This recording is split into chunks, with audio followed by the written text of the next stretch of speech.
주를 위한 이곳에 예배하는 자들 중에 우리 찬양들을 쓰고 가기 시작합니다.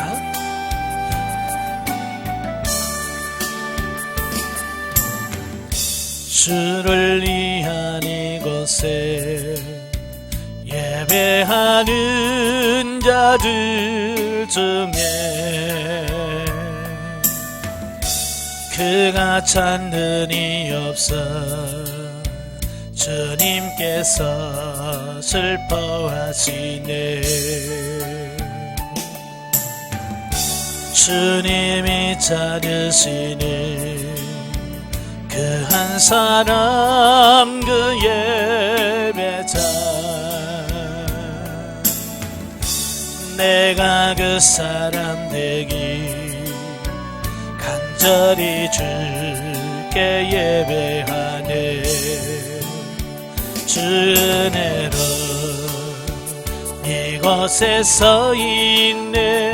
주 임재에 엎드려 절하네. 그 어느 것도 난 필요 없네. 주님만 경배해. 주 은혜로 이곳에 서 있네. 주 임재에 엎드려 절하네. 그 어느 난 필요 없네. 주님만 경배해. 기도하겠습니다. 은혜로우신 아버지, 정말 하나님께서는 하나님을 참으로 예배하는 자를 찾는다고 했습니다. 정말 우리 안에 정말 주님이 거하시고 정말 우리가 참 성전이 되어서 하나님을 기쁘시게 하며 하나님을 영화롭게 하는 우리가 될 수 있도록 성령님 도와주옵소서. 오늘도 히브리서 8장의 말씀을 나눌 때 그 말씀들이 살아있는 말씀이요 생명의 말씀이 될 수 있도록 성령님 도와주옵소서. 시종을 주님께 맡겨오며 예수님의 이름으로 감사하며 기도합나이다. 아멘. 이 시간에 우리 히브리서 8장을 같이 보도록 하겠습니다. 히브리서 8장의 내용이 중보자이신 그리스도의 새 언약 하에서의 대제사장으로서의 사역에 대한 말씀을 하고 있어요. 우리가 이제 히브리서 5장부터 7장까지는 그리스도가 하나님의 대제사장으로서 어떤 자격을 가지고 있는가를 논했죠. 그러니까 예수님은 멜기세덱의 반차를 따른 대제사장이 되었다. 이 부분을 설명하고 있는 거예요.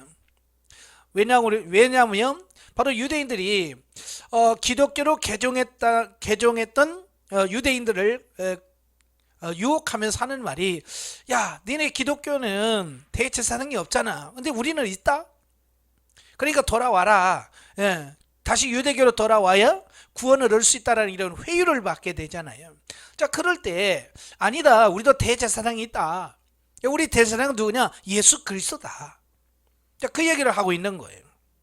자, 그런데 이제 오늘 본문에 보면 1절부터 6절까지 오면 더 좋은 언약의 중보자 그리스도, 그러니까 그리스도가 대제사장으로서 어떠한 사역을 감당하시는가를 논증하고 있습니다. 그러니까 오늘 본문에서는 예수님이 대제사장만 되시는 것이 아니라 대제사장으로서의 역할을 한다는 거예요. 그러니까 어떤 일을 하는가, 그 얘기를 하고 있어요. 즉 구속사의 흐름에 있어서 구속사의 주역이신 그리스도가 이 땅에서 구속사역을 완성하신 이후 승천하시어 하나님의 우편의 새로운 대제사장으로 완전하게 사역하시는 그리스도의 역할을 보다 정확하게 표현하기 위해서 그리스도를 옛 언약과 비교해 더 좋은 약속으로 세워진 더 좋은 언약의 증보자로 정의를 합니다. 다시 말해서 저자는 불완전한 희생제물로 불완전한 제사장이 드리는 구약적 제사와는 달리 그리스도가 진정한 의미에서 대제사장으로서의 역할을 감당하고 계시다는 것을 논증하기 위해서 그리스도께서 대제사장으로서의 중보사역을 수행하는 곳이 하나님 임재의 상징이고 모형이며 그림자인 이 지상의 성막이나 성전이 아닌 참 하늘의 성전임을 밝히고 있다, 그 말이에요. 그러니까 인간 대제사장의 사역과 예수 그리스도의 사역을 비교하면서 예수님이 월등하다. 자, 그러면서 뭐라고 말하냐면 구약에서 말하는 그 제사장들은 하나의 예표요 그림자요 모형이었던 이 지상 성전에서, 이 지상의 성막에서 하나님을 섬겼다는 거예요. 예, 우리가 이제 살펴본 대로 그 레위기에서 보면 이 대제사장은 1년에 한 번씩 지성소에 들어가지. 예, 지성소에 들어가서 그 인류의 그 이스라엘 백성들의 모든 백성들의 죄와 자기의 허물을 사하는 이런 제사를 드려요. 예, 그러니까 이 땅에 있는 불완전한 성막의 성소에 들어가서 사역을 한다. 그런데 예수님의 대제사장 사역은 이 땅에서 불완전한 그런 희생 제사가 아니라 완전한 참 성막이신 하나님, 예, 하나님 보좌 우편에서 중보하신, 예, 우리 인간 대제사장은 어때요? 1년에 한 번씩 지성소에 들어가지. 잠깐 들어가서 염소의 피를 가지고 들어가서 속죄서와 그 법궤 앞에다가 7번 피를 뿌려. 그래서 모든 죄를 사하는 이런 거예요. 근데 예수님은 이런 지상에서 하는 것이 아니라 진짜 참 성전인 하나님 보좌 우편에서 지금도 뭐 하신다고요? 우리를 위하여 중보하고 계시다라는 거예요. 그러니 이 땅에서 모형과 어떤 형상의 그림자인 이 지상에서 하는 대제사장의 사역과 진정한 참 성막이신 하나님 보좌의 우편에서 예수님이 중보하시는, 누가 더, 예, 누구의 중보가 더 위대하겠어요? 예, 말하면 잔소리예요. 두말하면 잔소리예요. 예, 하나님 보좌 우편에서 하시는 그 중보 사역이야말로 진정한 중보 사역이래요. 그러니까 레벨이 다른 거예요. 예수님의 그 대제사장 사역과 사람의 그 아론의 후손들이 하는 대제사장의 사역은 이렇게 차이가 나는 거예요. 비교가 안 된다는 거예요. 즉 저자는 그리스도는 성자 하나님으로서 성부 하나님 우편에서 새 언약을 가지고 본질적인 중보 역할을 감당하고 계신다고 본문에서 명확하게 밝혀놓고 있습니다. 예, 그래서 하나님 보좌 우편에서 지금도 우리를 위하여 중보하고 계시다. 누가? 예수 그리스도께서. 이처럼 그리스도는 자기 백성을 자기 때에 하늘로 불러 올리기 위해 지금도 하늘 하나님의 성전에서 일하고 계신다. 예, 지금도 예수님은, 예, 자기의 때, 이쪽에서 자기 때는 뭐예요? 예수님의 재림을 통해서 이루어질 영원한 천국, 영원한 하나님의 나라를 가리키죠. 예, 그때에 예수님께서 공중에서 구름 타고 이 땅에 오셔서 영혼을 택한 영혼을 구원하시려고 불러오시기 전까지 지금 뭐예요? 하늘 보좌에서 지금 우리를 위하여 일하고 계신다 그 말이에요. 그러므로 그리스도 안에 있는 우리는 장차 하나님의 나라에 들어가 그 나라의 시민으로서 살아갈 거룩하고 영광된 존재들이다. 예, 빌립보서 2장 20절에 뭐라고, 3장 20절에 너희는 하늘의 시민권을 가진 존재다. 예, 우리 예수 믿는 사람, 오늘날 예수 그리스도를 믿는 사람들은 우리가 이 땅에 살지만 우리는 이 땅에 속한 자가 아니에요. 우리는 이 땅에 살지만 우리의 신분은 하나님의 속한 자, 하나님 나라에 속한 자예요. 하늘의 시민권자예요. 그래서 우리가 이 땅에서 이 땅의 삶에 매여서 이 땅을 위해서 사는 존재가 아니라고 말해요. 죽고 썩을 땅의 것만을 위해서 추구하며 사는 자가 아니라는 얘기예요. 저와 여러분 분명히 우리가 이해할 것은 우리의 소속이 분명히 어디냐, 내 소속이 어디냐라고 하는 것을 분명히 아셔야 돼요. 예. 그래서 우리는 땅의 소속이 아니에요. 우리는 하나님의 나라에 들어가서 하나님의 시민으로 살 자들이에요. 그러니까 이 땅에서 조금 어렵다고, 힘들다고, 그것 때문에 우리가 낙심하거나 포기할 필요가 없다는 얘기예요. 우리는 비록 이 세상에서 뭇사람들과 함께 살고 있다 할지라도 그 신분은 결코 뭇사람들과 같이 아니한 자들이라는 것을 의미합니다.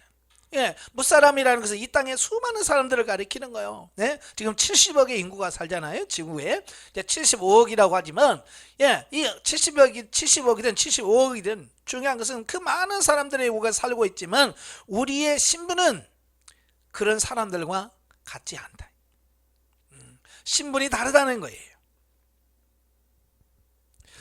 따라서 우리는 무사람들처럼 육신의 것에 얽매여 육신의 것을 추구하다가 죽어 없어질 세속적인 삶을 살지 말고 영의 사람답게 영의 것을 추구하는 신령한 삶을 살아야 할 것이다. 그 얘기를 하고 있는 겁니다.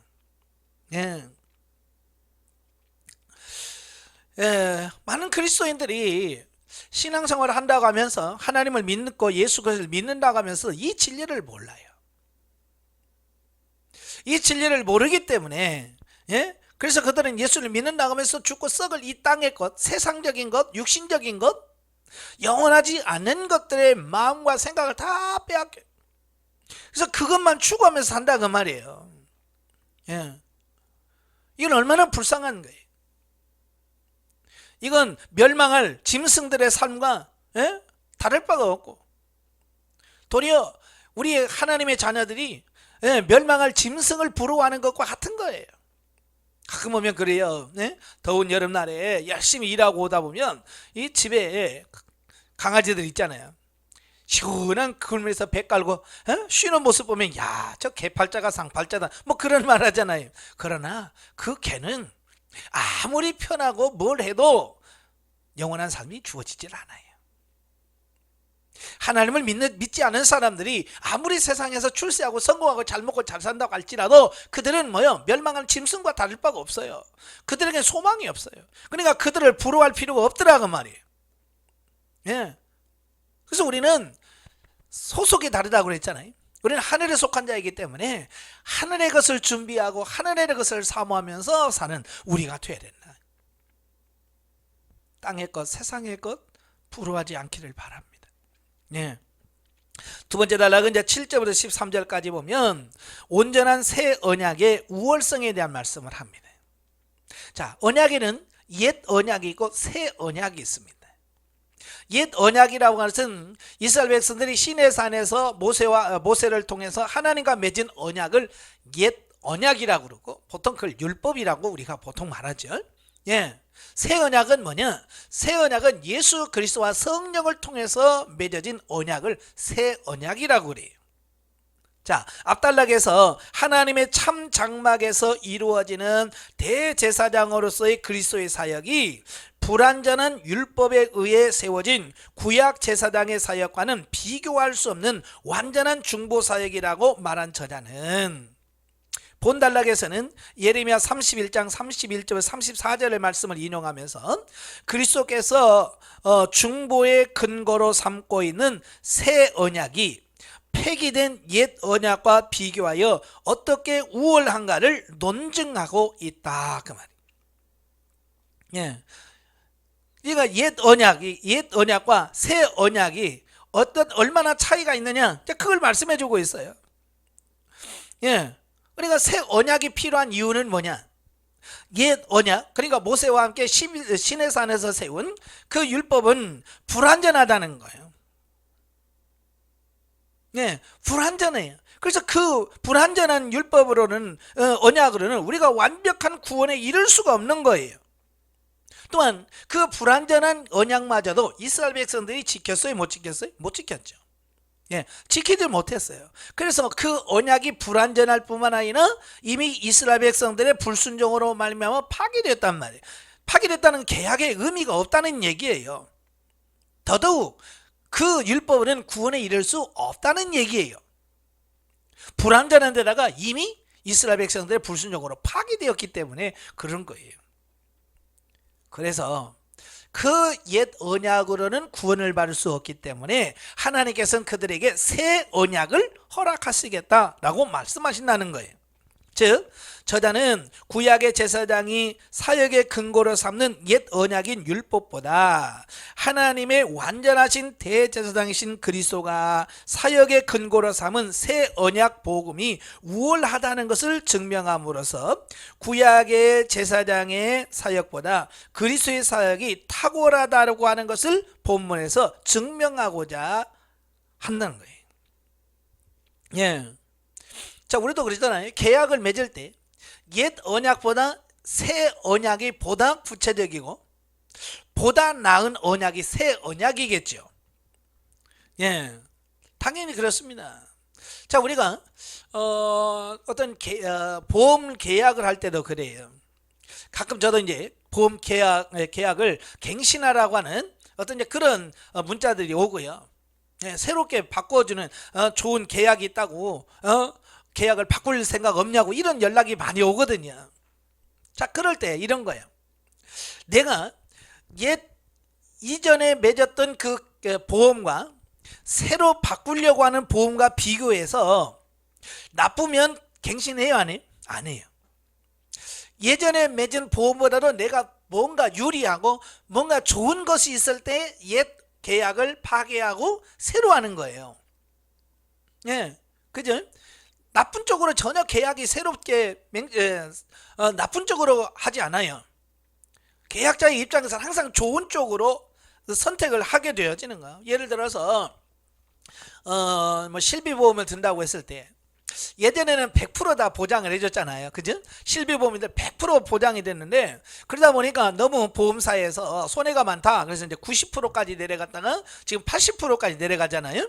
예, 80%까지만 해주겠다. 더 안 좋은 보험이죠. 계속 이렇게 안 좋은 보험이 나와요. 자, 그럴 때 보험회사 쪽은 뭘 원하겠어요? 네, 옛날 100% 했던 그 계약을 깨고 80%만 보장해주는 보험으로 갱신하고 싶겠죠. 그죠? 보험사 입장에서는 그런 거예요. 왜? 그래야 이익이 남으니까. 그러나 새로 보험을 가입하고자 하는 이 가입자의 입장에서는 어때요?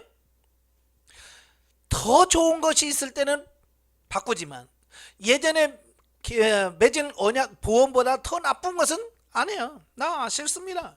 나는 옛날 걸로 계속 할 거. 왜? 그게 더 좋으니까.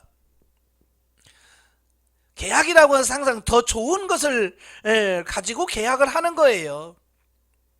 그러니까 옛 언약보다 새 언약이 훨씬 더 우리에게 유익하고 훨씬 더 우리에게 좋다. 자, 이야기를 말씀해 주고 있는 거예요. 새 언약이 옛 언약보다 우월한 근거는 뭐냐? 첫째, 옛 언약이 불완전하여 완전한 새 언약이 나오도록 요청되었기 때문이다. 그 말이에요. 자, 그렇죠. 옛 언약이 완전했다면, 그죠? 완전했다면 더 이상 어디 뭐 보험을 바꿀 이유가 없죠. 계약을 바꿀 이유가 없어요. 그러나 불완전하기 때문에 그걸 보장하기 위해서 갱신을 해야 된다는 얘기예요. 7절에 보면 저 첫 언약이 무흠하였더라면, 그러니까 흠이 없었더라면 둘째 것을 요구할 일이 없었으랴. 그죠? 첫째 언약이 완벽했다면 둘째 언약이 필요가 없어요. 왜? 완벽한데 뭐. 근데 그게 흠이 있단 말이에요. 부족하단 말이에요. 그래서 그 부족한 부분을 채우기 위한 또 다른 언약이 필요하다라는 얘기예요.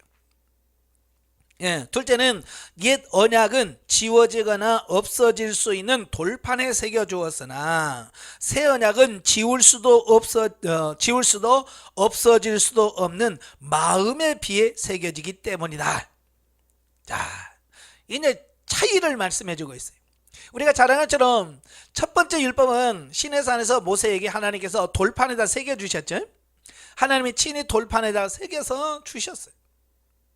자, 그런데 두 번째 새 언약은 이런 돌판에다가 새겨주는 게 아니라 우리의 마음에다가 새겨준다. 예, 마음의 신비라고 하죠. 마음의 비에다가 새겨준다라고 말씀해주고 있는 겁니다. 예, 이게 돌비와 신비라고 하는 거예요. 따라서 옛 언약은 자연적으로 사라지고 완전한 새로운 언약으로 교체될 수밖에 없는 것이며, 그것은 결국 새 언약에 기초하여 임명된 그리스도만이 온전한 하나님의 대제사장일 수밖에 없다는 것을 증명하고 있습니다. 예, 그래서 옛 언약은 돌에다 새겨지기 때문에 그걸 어떻게 해요? 분실하지 않으려고 제사장들이 특별한 관심을 가지고 지키잖아요. 그럼에도 불구하고 어때요? 법궤를 블레셋에 빼앗기기도 하고 그랬잖아요. 아무리 자기가 노력을 해도 이렇게 못 지킬 수 있어요. 왜? 그건 불완전하기 때문에 그래요. 근데 이게 전혀 없어지지도 않고 남에게 빼앗기지도 않은 정말 변하지 않는 마음의 신배랑은 새 언약은 새겨주셨다라고 하는 거예요. 예. 자, 이걸 보면 세상에서도 그렇잖아요. 세상에서도 신제품이 나오면 과거에 나왔던 그 모델들은 어떻게 돼요? 점차적으로 도태되지, 없어집니다. 없어져요. 새로운 제품이, 그러니까 옛날 제품에 보완해서, 옛날 제품의 그 잘못된 부분, 그 부족한 부분을 보완해서 새 제품이 나오면 그 예전에 나오던 제품은 저절로 없어져요. 그러니까 새 언약이 등장을 하면서 옛 언약은 자연적으로 어떻게 된다는 거예요? 파괴되고 없어진다, 그 얘기를 하고 있는 거예요. 자, 옛 언약인 율법의 영향 아래에 있던 구약의 이스라엘 백성들은요, 그 돌판에 새겨진 언약을 받았기 때문에 그 언약의 내용을 지켜야 했을 뿐만 아니라 거기에 그것을 의도적으로 마음에 새기도록 온갖 노력을 기울여야 했다. 또 그것을 잃지 않기 위해서 피나는 보존 노력을 하지 않으면 안 됐다. 예, 그렇죠. 그래서 유대인들은 신명기에서 보면 뭐라고 되어 있어요? 6절부터 9절에 보면 이 말씀을 내 이마에 메고 팔에 메고 문설주와 바깥문에 기록할지니라 그랬죠.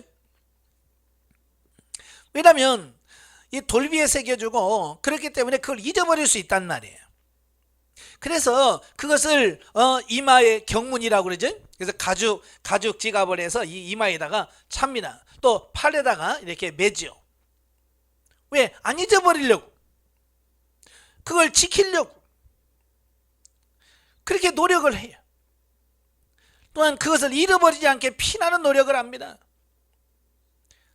제사장과 레위인들은 그 법궤를 잊어버리지 않으려고 얼마나 많이 노력합니까? 그러나 그리스도께서 대제사장이 되시는 새 언약이 주어진 이후에 성도들은 하나님의 법을 보존하기 위해 그러한 노력을 기울일 필요가 없다. 왜냐하면 새 언약은 하나님의 성령에 의해 영원히 성도들의 마음에 새겨지기 때문이다. 네, 이건 감옥에 가든 어디 가든 상관없어요. 이게 마음에 새겨졌기 때문에 그걸 지울 수가 없습니다. 이제 성도들이 요구되는 것은 뭐냐? 오직 마음에 새겨진 하나님의 의의 법을 실천하는 것밖에 없습니다. 잊어버릴까봐, 놓칠까봐 염려할 것이 아니라 이제는 마음에 새겨진 그 법을 따라서 순종하는 것만 남아있더라라고 하는 거예요. 그러니까 오늘날 우리 성도들에게서 가장 중요한 것은 뭐예요? 순종이에요. 순종. 하나님께서 내게 말씀하실 때, 그 성경을 통해서 우리에게 주어졌을 때, 또 성령님의 음성을 들었을 때 주님 어떻게 할까요? 라고 주님 앞에 묻고 주님께서 말씀하셨을 때 그걸 어떻게 해요? 순종하시라. 우리가 순종하셔야 진리가 되고 생명이 됩니다. 자, 그러므로 새 언약 아래 놓여 있는 우리들은 옛 언약 아래 놓여 있던 이들보다 더 좋은 여건에서 보다 확실한 보증으로 하나님을 섬기고 있다는 것을 깨닫고 거기에 대해서 감사해야 한다. 저도 성경을 읽을 때마다 정말 제가 구약시대에 태어나지 않은 것이 너무너무 감사한 거예요. 만약에 구약시대에 태어났다면 얼마나 그 하나님 앞에 나가서 제사 드리는 게 복잡했을까요? 소 잡아야지, 염소 잡아야지. 더욱이 이 대한민국에서 이스라엘까지 갈 수도 없잖아요. 지금도 어려운데 옛날 같으면 어떻게 가겠어요? 근데 이 시대는 그래, 이 시대에 태어나니 얼마나 감사해요. 이스라엘 갈 필요도 없잖아요. 옛 언약이 아닌 새 언약을 통해서 어디든지 살아있는 하나님과 예배하고 교통할 수 있으니 이 시대가 얼마나 중요하네. 감사하셔야 돼요. 이 시대에 태어나서 이 시대에 신앙생활을 할 수 있다는 게 얼마나 우리에게 복인가. 옛 이스라엘 백성이 겪은 노력의 하나를 들은 만큼 성령께서 가르치시고 인도하시는 것에 따라 살도록 보다 충성을 다해야 할 것이다. 쉬워진 것만큼 우리가 더 많은 노력을 해야 돼.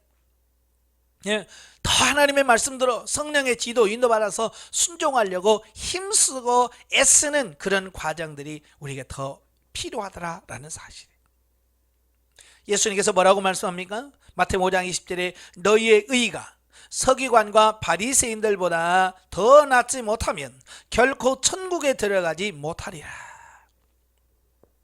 이 말씀은 오늘날 이 시대에 사는 우리 성도들에게 큰 충격의 말씀이에요. 우리가 그 바리새인들을 율법주의라고 우리가 비방을 많이 하잖아요, 그죠? 자, 그런데 사실 우리의 삶을 보면 그들보다 더 의롭지 못하는 경우가 많아요. 근데 예수님은 뭐라고 그래요? 너희의 의가 그들의 의보다 낫지 아니하면 결코 천국에 들어갈 수 없다는 거예요. 이건 통해서 우리 삶이 얼마나 변화되어야 되고 얼마나 주님 앞에 새로워져야 되는가를 우리에게 말씀해 주고 있는 거예요. 오늘 이 시대의 성도들이 이 삶에 대한 부분을 너무 많이 놓쳐요. 그냥 예수 믿으면 천국 간다, 이 한마디에 삶에 대한 부분을 완전히 무시해버리는 경우가 너무 많아요. 물론 우리 행위로 구원받을 수는 없어요. 분명히 성경에서 우리에게 말했잖아요. 믿음으로 말미암아 구원을 받는다, 의롭게 된다. 이건 성경의 가르침이에요. 그러나 구원받고 난 이후 내가 하나님의 자녀가 된 이후의 삶이 어떠해야 되는지를 분명하게 우리에게 말씀해 주고 있잖아요. 너희의 의가 서기관이나 바리새인들보다 낫지 않으면 결단코 천국에 들어갈 수 없다는 거예요. 잘 살아야 돼, 변화돼야 돼, 새로워져야 돼. 특별히 수료하고 난 사람들은 삶에서 완전히 변화돼야 돼. 정말 예수 그리스도의 모습이 나와야 돼. 영적 예보죠. 자, 율법으로 세워진 예루살렘 성전은 허물어지고 성도가 하나님의 신령한 성전으로 세워졌고 우리의 영혼이 지성소가 되어 주께 내주하고 계신다. 자, 이게 이제 성전의 개념에 대한 변화를 말씀하고 있죠. 이미 계시발전서적으로 이 성전에 대한 부분을 몇 번 얘기했어요. 그래서 이 성전은, 구약의 성전은 무너질 성전이라고 그랬어요. 완전하질 않아요. 그래서 이 구약의 성전이 무너지고 이제는 우리 자신이, 우리 몸이 하나님이 거하시는 신령한 집 성전으로 지어져서 내주하시고 하나님과 동행하는 삶이 가능하게 됐다. 이걸 이미 우리가 수차례 말씀을 통해서 들으셨죠. 이제는 우리가 성전입니다. 우리 안에 주님이 거하십니다. 단번에 속죄로 드려진 예수님의 보혈이 하나님을 대적하던 자들을 거듭나게 하고 불순종하던 자들을 순종할 수 있는 자들로 자라게 하셨다. 그 예수 그리스도의 능력이 이제는 사람들을 변화시키는 놀라운 능력이 있습니다.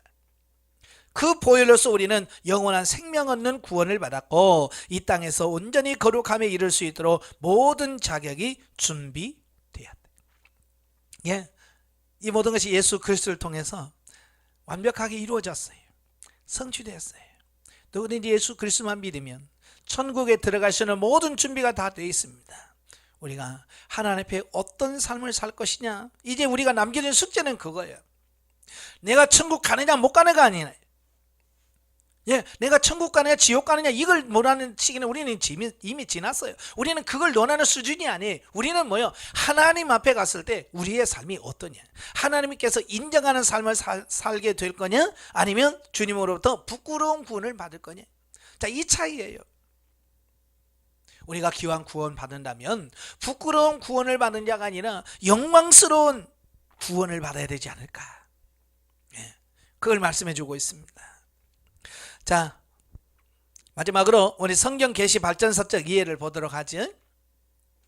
자, 오늘 본문을 보면 장막이라고 하는 단어가 나와요. 장막.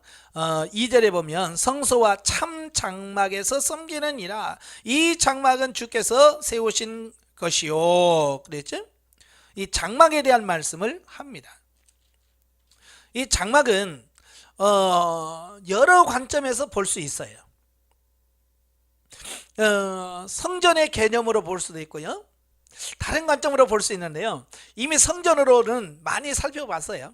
그래서 오늘은 그 성전의 개념보다는 다른 개념으로 보려고 그래요. 왜? 이 부분도 굉장히 중요하거든요.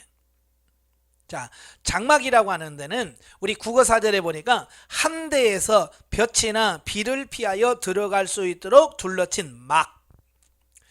그러니까 이런 오늘처럼 이렇게 벽돌이나 이런 걸 쳐서 영구적으로 거하려는 어떤 이런 것이 아니라 임시적으로 천으로 만들어진 어떤 처소를 장막이라고 합니다. 히브리어는 오헬이라고 하죠.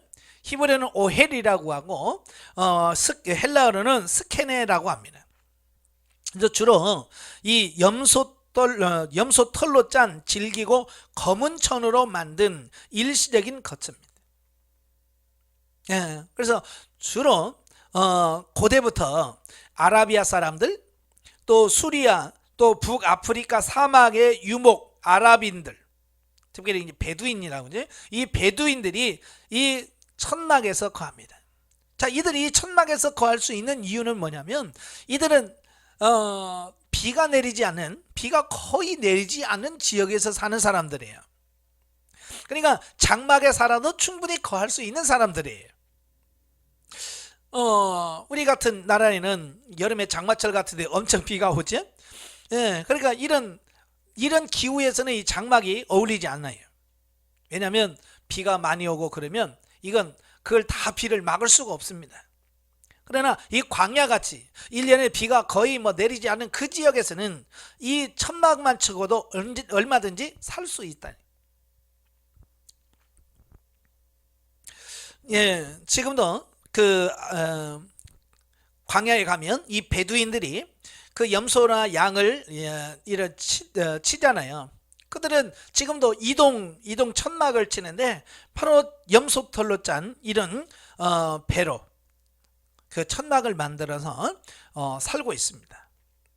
이 장막이라고 하는 말 오헬 스케네는 성경에서 약 234회가 나옵니다. 많이 나오는 거죠. 자, 그런데 이 장막의 개념이 시간이 흘러가면 갈수록 점점 발전적으로 바뀌어요. 새로워져요. 그래서 이걸 시대를 가면서 이게 어떻게 변화되는가 이걸 잘 보셔야 돼요. 자, 이 장막이라고 하는 말이 처음 등장한 성경이 창세기예요. 창세기 4장 20절에 보면 처음 장막 얘기가 나와요.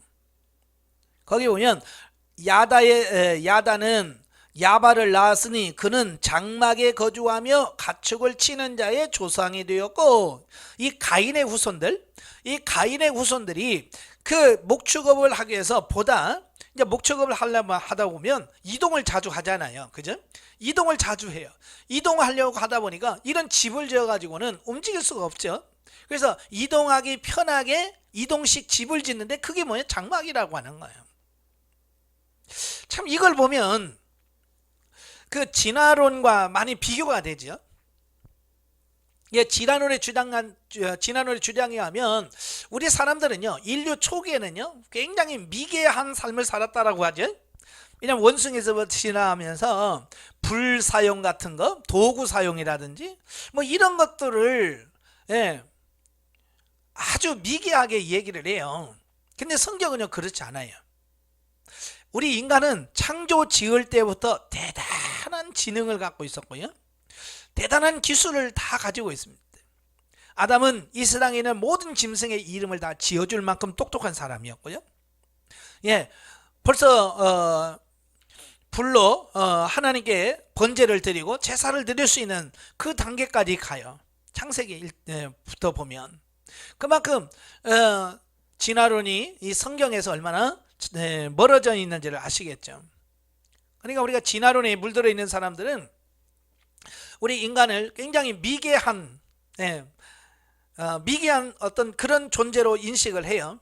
그러나 그렇지 않아요. 우리 인간은 창조 지을 때부터 하나님으로부터 대단한 능력을 소유한, 부여받은 존재라는 사실을 우리가 기억을 하셔야 돼요. 그러니까 인류의 시초부터 이미 장막이 있었고 장막을 짓고 살 만큼 우리 인간은 똑똑한 사람이었다. 그다음에 창세기 12장 8절에 보면 12장은 우리가 잘 아는 것처럼 하나님이 아브라함을 부르시는 내용이죠. 아브라함의 소명이에요. 갈대아 우리에서 잘 먹고 잘 사는 아브라함을 부르십니다. 내 친척 본토 아비의 집을 떠나 내가 내게 보여줄 땅으로 가라 그래요. 그래서 갈대아 우리에 살던 아브라함을 이 가나안 땅으로 인도합니다. 이 갈대아 우르는 이미 문화 발상지예요. 문화적으로 보면 대단한 문화를 창출했던 지역이에요.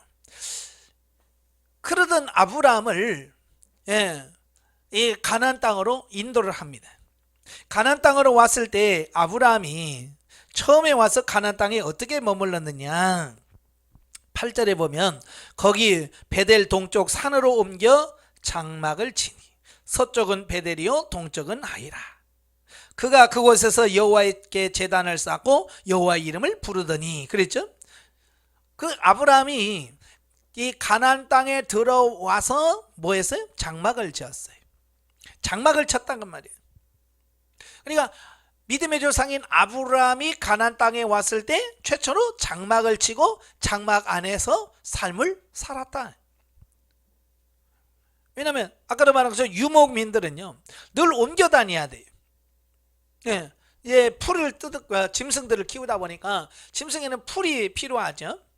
그래서 이스라엘은 그 가나안 땅은 건기와 우기로 나뉘어서 비가 올 때는 이런 사막이나 이런 데 풀들이 많이 나요.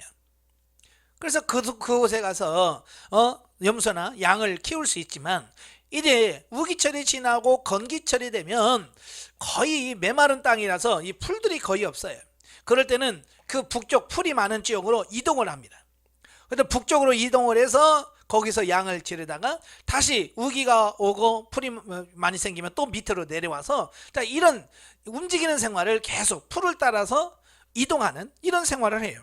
그러다 보니까 자연적으로 아브라함은 장막을 치고 살 수밖에 없었죠. 그래서 이 장막은 이스라엘 백성, 하나님의 택한 백성들이 사는 주거지로서의 어떤 거주지로서 거주하는 이런 도구로 생활이 되죠. 자, 그러다가 18장에 보면 여호와께서 만물의 상수리 나무 앞에 장막을 치고 있죠. 장막을 치고 있을 때 누가 나타나요? 사람 셋이 나타납니다. 사람 셋이 나타나는데 그 사람 셋이 누구요? 하나님과 천사들이었죠. 그래서 거기 장막 문 앞에 있던 아브라함이 나가서 달려나가 그들을 영접하고 그들을 극진히 대접을 합니다. 대접을 하다가 누구를 만나요? 하나님을 만나죠. 처음부터 아브라함이 이분은 하나님이구나 그래서 섬겼어요? 아니에요. 하나님인 줄 몰랐어요. 그냥 지나가는 나그네인 줄 알고 그를 열심히 잘 대접했는데 그게 결국은 하나님이었다 그 말이에요. 자, 이렇게 아브라함은 장막에 거주하면서 장막에서 하나님을 만나요. 자, 그리고 이제 출애굽기 14장으로 가면 애굽에서 살던 그 이스라엘 백성들이 출애굽을 하게 되죠. 애굽에서 살 때는 주로 어디서 살았겠어요? 건물을 짓고 건물 안에서 살았겠죠. 자, 그런데 그들이 출애굽을 해서 광야로 나오면서부터 그들은 다시 무슨 생활을 하면 장막 생활을 하게 됩니다. 장막 생활을 해요. 그래서 14장 19절에 보면 그러죠. 애굽 사람들과 바로의 말들 병거들과 그 마병과 그 군대가 그들의 뒤를 따라 바알스본 맞은편 피하히롯 곁 해변 그들이 장막 친 데에 미치니라 그랬어요. 이스라엘 백성은 광야에서 40년 동안 이 광야에서 장막 생활을 한 거예요. 장막 생활. 자, 여기까지는요. 이 장막은 주로 이때까지면 장막은 그저 사람이 사는 주거 공간으로만 인식이 되어 있어요. 그죠? 장막 그러면 사람들이 들어가서 자고 쉬고 하는 그런 주거 공간이 장막이다 라고 하는 개념으로만 남아 있어요.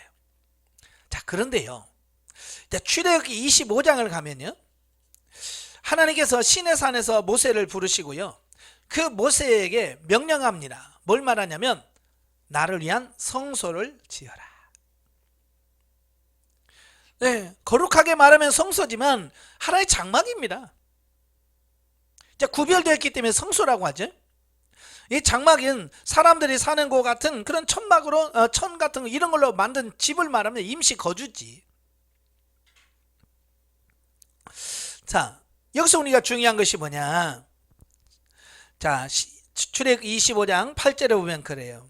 내가 그들 중에 거할 성소를 그들이 나를 위하여 짓되 물은 내가 내게 보이는 모양대로 장막을 짓고 기구들과 그 모양들 따라 지을지니라 그랬어요. 자, 출애굽기 14장까지만 해도 이 장막은 사람들이 주거하는 거주용이에요. 그죠?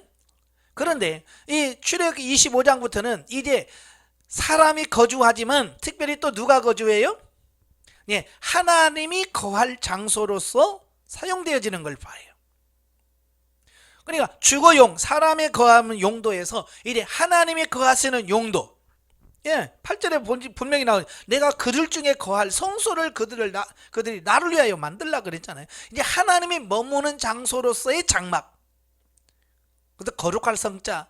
그래서 성막. 예, 거룩한 막이라. 예. 그렇지만 여전히 그것도 역시 장막이란 말이에요. 예. 그래서 그 한 장막을 만들고 그 장막 안에 뭐요? 하나님이 내가 그 안에 거하겠다. 내가 거기서 거하겠다라고 말씀합니다. 그래서 실제로 모세가 그 장막을 만들었어요. 장막을 만들었을 때 어떻게 했어요? 하나님이 그 안에 친히 출애굽기 40장에 보면 임재하시죠. 빽빽한 구름으로 임재하십니다. 임재하시고요, 신명기 31장에 보시면, 자, 신명기 31장 14, 15절에 보면 여호와께서 모세에게 이르시되 내가 죽을 기한이 가까웠으니 여호수아를 불러 함께 회막으로 나오라. 내가 그에게 명령을 내리리라. 모세와 여호수아가 나아가서 회막에 서니 여호와께서 구름 기둥 가운데에서 장막에 나타나시고 구름 기둥은 장막 문 위에 머물러 있더라. 네, 장막은 여기서 말하는 성막이죠. 이 장막은 하나님이 머무시는 장소로서의 개념이에요. 그래서 구름 기둥과 불 기둥으로 그들과 늘 함께 하셨어요.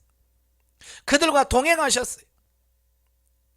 그러니까 이 장막의 개념이 사람이 사는 주거용에서 이제 하나님이 함께하고 하나님이 임재하고 하나님이 동행하는 그런 개념으로 이 계시발전사 쪽으로 바뀌어져 가더라 그 말이에요.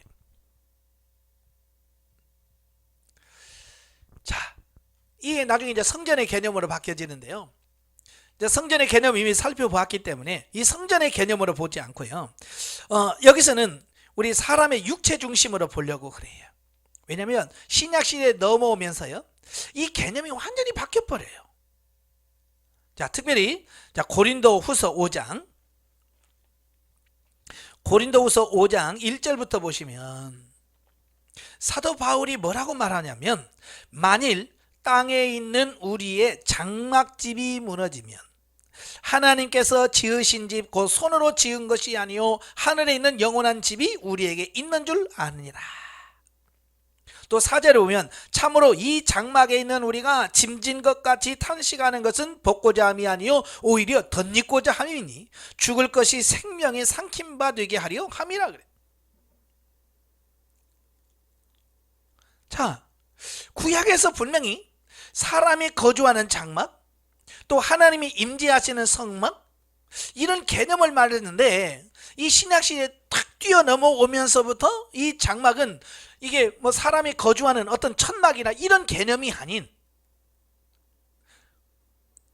우리의 육체, 우리 육체가 장막이라 이렇게 표현해요. 물론 그 요한복음 2장 19절에 보면 예수님이 그때 당시 사람들에게 성전을 더럽히는 그들에게 말하죠. 이 성전을 헐라. 내가 사흘 만에 다시 세우겠다.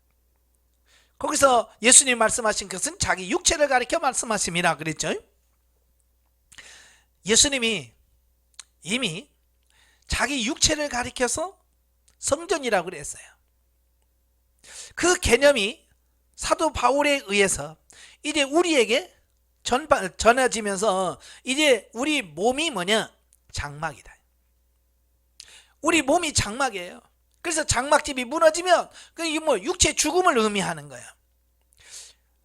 자, 왜 그러면 우리 육체를 장막집이라고 표현했을까? 예, 우리의 영이 우리 안에 장막 안에 들어와서 사는 것처럼, 그죠? 이 장막을 지면 그 안에 누가 들어가요? 사람이 들어가 살잖아요. 마찬가지로 이 육체는 영혼이 들어가서 주거하는, 거처하는 공간이라고 하는 의미를 우리에게 말씀하려고 하는 거예요. 그래서 육체는 영혼의 공간, 하나님이 내주하실 수 있는 공간, 그런 개념으로 장막의 개념이 확 바뀌어버려요. 그럼 사도 바울만 그러느냐? 아니란 말이에요. 사도 바울뿐만 아니라 사도 베드로도 같은 말을 해요. 베드로 후서 1장 12절부터 15절까지 보시면 그런 말씀을 해요. 그러므로 너희가 이것을 알고 이미 진리에 서 있으나 내가 항상 너희를 생각나게 하려 하노라. 내가 이 장막에 있을 동안에 너희를 일깨워 생각나게 함이 옳은 줄로 여기노니, 이는 우리 주 예수 그리스도께서 내게 지시하신 것 같이 나도 나의 장막을 벗을 날이 임박한 줄 압니다. 여기서 장막에 있을 동안, 장막을 벗어날 동안 이런 말을 하거든요. 여기서 베드로가 말한 장막은 뭘 말할까요? 이런 건물을 말할까요? 아니잖아요. 사도 바울이 말한 그 장막, 육체를 가리켜서 장막이라고 표현해 주고 있어요.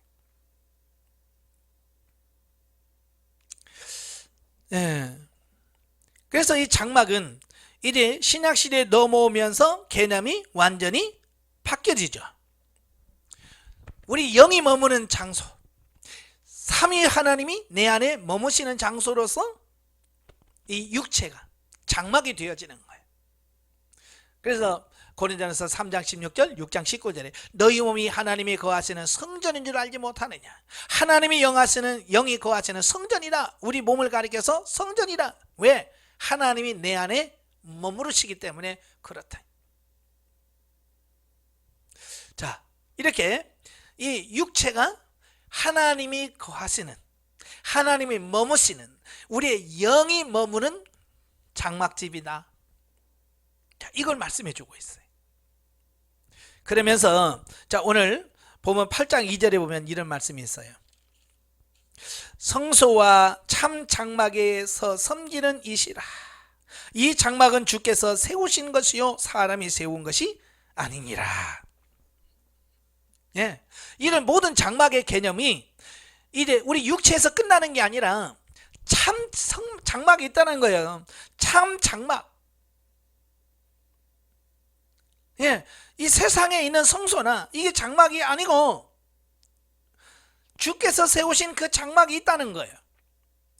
그러면 그 주님께서 말씀하신 참 장막은 과연 뭘까? 그게 뭘까요? 요한계시록에 나와요. 요한계시록 21장 1절부터 4절까지 보면, 또 내가 새 하늘과 새 땅을 보니 처음 하늘과 처음 땅이 없어졌고 바다도 다시 있지 아니하더라. 또 내가 보매 거룩한 성 새 예루살렘이 하나님께로부터 하늘에서 내려오니 그 준비한 것이 신부와 남편을 위하여 탄장한 것 같더라. 내가 들으니 보좌에서 큰 음성이 나서 이르되 보라, 하나님의 장막이 이 사람들과 함께 있음에 하나님이 그들과 함께 계시리니 그들은 하나님의 백성이 되고 하나님은 친히 그들과 함께 계셔서 모든 눈물을 그 눈에 닦아주시니 다시는 사망이 없고 애통하는 것이나 곡하는 것이나 아픈 것이 다시 있지 아니하리니 처음 것들이 다 지나갔음이로라. 자, 하나님의 장막이 나와요. 여기서 말하는 하나님의 장막은 뭘까요? 네, 하나님 저 천국의 새하늘과 새 땅에 보면 이런 천막이 있다는 얘기예요? 그게 아니라 그 하나님의 나라 새하늘과 새 땅인 그것이 뭐냐? 우리가 머물 수 있는, 우리가 거할 수 있는 진짜 참 장막이다. 그 얘기를 하고 있는 거예요. 우리가 소망해야 되고, 우리가 가야 되고, 우리가 가서 머물러야 될 곳이 어디냐? 하나님의 나라 새하늘과 새 땅이 우리의 참 성막이라, 장막이라 라고 말씀해 주고 있는 거예요. 이렇게 장막의 개념이 사람이 거주하는 용도에서 이제 하나님이 거하시는 성소의 개념으로 바뀌고요, 그게 신약시대에 넣으면서 우리 육체가 장막이 되고, 이제 이 새하늘과 새 땅에서는 이제 천국 새하늘과 새 땅 그 자체가 하나님의 장막이 되어진다. 이 장막의 개념이 이렇게 계시가 점점점 이렇게 발전적으로 계시되어져 가고 있어요. 자, 결론입니다. 장막은 처음에는 사람이 머무는 장소로서의 개념이 강해요. 설명드렸죠? 그 다음에 출애굽 이후 광야 생활하는 과정에서는 하나님이 거하시는 개념과 혼용하여 사용됩니다. 그래서 사람이 사는 장막과 하나님이 거하시는 장막이 같이 이렇게 혼용돼서 사용됩니다. 그러다가 신약시대에 와서는 하나님이 거하시는 육체의 개념으로 완전히 바뀌어요. 네. 신령한 집, 성전, 우리가 성전이다. 우리 몸이 하나님이 거하시는 성전이다. 예, 이렇게 완전히 개념이 바뀌어져 버려요. 그러나 결국 최종적으로는 하나님과 동행하는 천국이 영원한 장막의 개념이다. 이렇게 장막의 개념이 사람이 거주하는 공간에서 하나님이 거주하는 공간으로, 또 우리 육체가 하나님의 거하시는 장막으로, 마지막에 새하늘과 새 땅의 장막으로, 이렇게 장막의 개념이 같은 장막이지만 시간이 흘러가면서 이렇게 계시적으로 발전되어져 가요. 자, 왜 이게 중요하냐면 오늘 이 시대에 사는 성도들의 모습을 가만히 보면 이 발전사적인 개념에서 보면 지금 어느 단계에 머물러 있는지를 보셔야 돼요. 내가 지금 어느 단계에 머물러 있는가? 지금 구약적 개념, 맨 처음에 사람이 거주하는 장소로서 개념에 있는 분들이 많이 있어요. 이분들은 지금도 뭐요? 장막 그러면 아파트 사야 되는데, 뭐 집을 사야 되는데, 이 땅의 집을 생각을 해요. 그죠? 장막하면 땅의 것을 생각하는 거예요. 그래서 어떻게 하면 이 장막을 넓힐까? 어떻게 하면 더 좋은 집으로 이사 갈 수 있을까? 어떻게 내 명의로 집을 살까? 이 땅의 장막만 위해서 모든 에너지와 모든 것을 다 거기다 쏜다. 이 사람은 아직도 초보적인 사람이지. 예. 그런데 그 수준에서 조금 성장을 하면 이제 여러분의 가정에 예수 그리스도가 여러분 가정에 들어오는, 하나님의 섬기는 그런 이제 우리 가정에 하나님이 들어오는 어떤 그런 개념으로 성장을 해요. 이런 구절이 있잖아요. 그리스도는 이 집의 주인이시요 식사 때마다 보이지 아니하는 손님이요. 모든 대화에 듣고 계시는, 대화에 말없이 듣는 이시라. 뭐 이런 구절이 있어요. 예, 이제 그 집, 예수 믿는 그 집에 예수님이 주인 되어서 그 집에 거하는 예수 믿는 집. 자, 그래서 가족 복음화, 야, 우리가 예수 믿자, 우리 가족이 다 예수 믿고 예배 드리자, 이런 개념으로 가는 집이 있어요. 이게 두 번째 단계예요. 그 단계에 머무르면 안 돼요. 대부분 이제 거기서 머물거든요.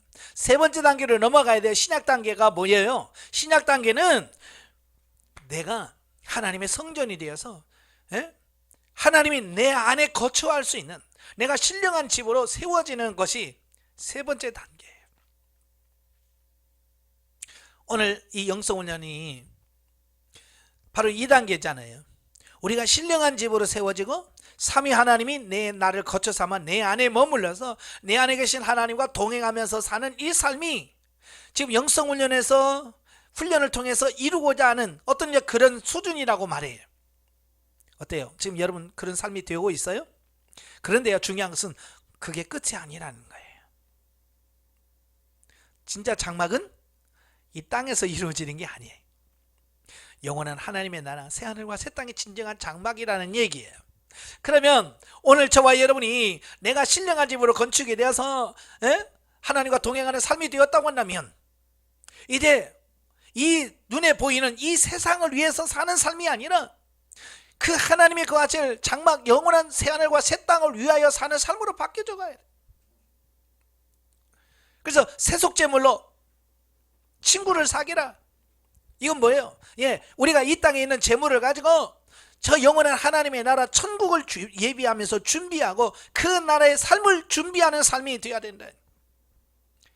그게 중요해요. 이 땅에서 내가 성전되어지는 거 중요하죠. 그러나 거기서 머물면 안 된다는 거예요.